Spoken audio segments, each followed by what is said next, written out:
Hello everyone, welcome to the fourth episode of Spoken English. We're going to be looking at 5 new useful phrases with examples from practical day-to-day conversation.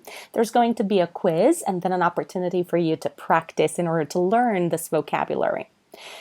Before we start, get something to write on so that you can compare your answers at the end with me. Here's the first example. It seems the city council aren't handling the crisis well. Imagine you're in a conversation with this person.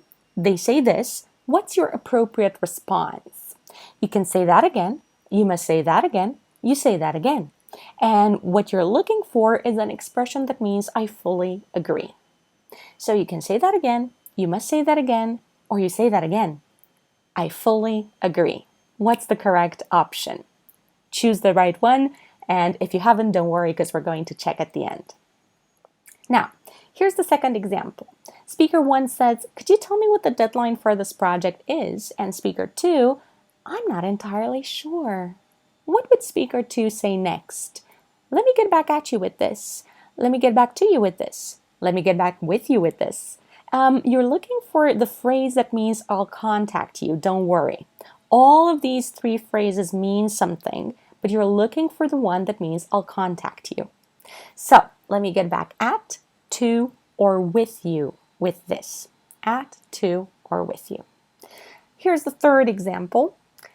Speaker 1 says, I can't believe I need to do all this work on my own. But then Speaker 2 comes in and says, come on, you know I'll help you. What would Speaker 2 say next? What are you getting so twisted out of shape for? What are you getting so bent out of shape for? What are you getting so crashed out of shape for? Only one of these phrases is correct. They are a way to ask someone what they are getting so upset about. So, twisted out of shape, bent out of shape, or crashed out of shape. Which one is the correct phrase? Make your choice, write it down. We're going to check in a couple of minutes. Now, quitting my job was, here's the missing word, in disguise. Nothing seemed to be going well at the time, but I soon regained my optimism and I'm now running my own successful business. What's the correct option for filling in the missing gap? A gift in disguise, a miracle in disguise, or a blessing in disguise. And in this case, we mean that quitting their job seemed to be a bad idea at first, but then eventually it turned out to have a very positive result. It eventually proved to be a very good idea. So a gift in disguise, a miracle, or a blessing in disguise. Choose the one that you believe is correct. We're about to check, but one more example, one more phrase before we do that. Speaker 1 says, what did you think of that movie we saw yesterday? And then Speaker 2, not much. Movies like this are, here's the missing word, a dozen. Nothing special about them. So, what's the correct option for filling in this gap? A penny a dozen, a coin a dozen, or a dime a dozen. What you mean to say is that the movie was quite common, it had very little value, so something that is not out of the ordinary in any way. All right, a penny a dozen, a coin a dozen, or a dime a dozen.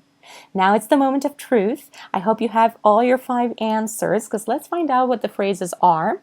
Here are the correct choices. It seems the city council are handling the crisis well. In order to say I fully agree in a different way, in a more advanced way, you can say that again. So this was the correct one. You can say that again.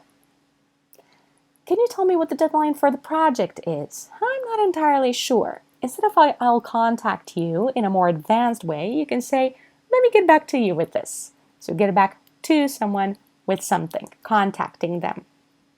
I can't believe I need to do all this work on my own.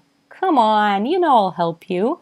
Instead of asking someone, what are you getting upset about? You can say, what are you getting so bent out of shape for? So bent out of shape was the correct expression here. Quitting my job was a blessing in disguise. Nothing seemed to be going well at the time, but soon I regained my optimism and I'm now running my own successful business. So something that seemed like a very bad choice, a very bad idea initially, but eventually proved to be very beneficial. A blessing in disguise. What did you think of that movie we saw yesterday? Not much. Movies like this are a dime a dozen. Nothing special about them. So something common, a flow of value, a dime a dozen. Now, it's your turn. Write your own examples. Share them with me in the comments. If you want me to have a look at them, I'll gladly help. And don't forget to subscribe. Click the bell in order to keep updated with the materials that I'm posting every time. And I'll be in touch. I'll see you soon.